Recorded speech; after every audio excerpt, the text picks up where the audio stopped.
It can be really frustrating if you want to play one of your favorite games on your PlayStation 4 and you get an error code.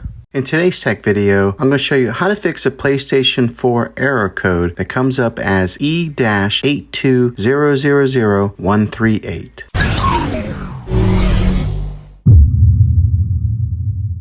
First, let's try one of the easiest and quickest methods to try and fix your PlayStation. Unplug the power source from the wall outlet and wait 60 seconds. Now be patient here, wait the whole 60 seconds.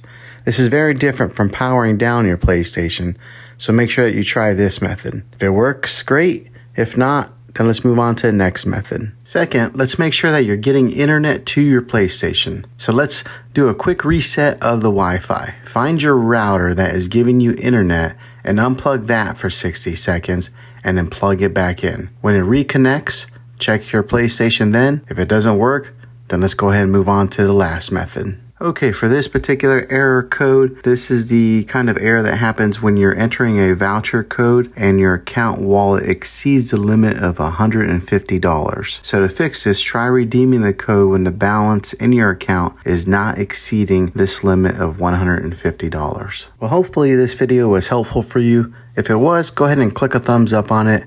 And go ahead and subscribe to my channel. I make tech videos all the time, and I would love to have you back in the next one. Take care.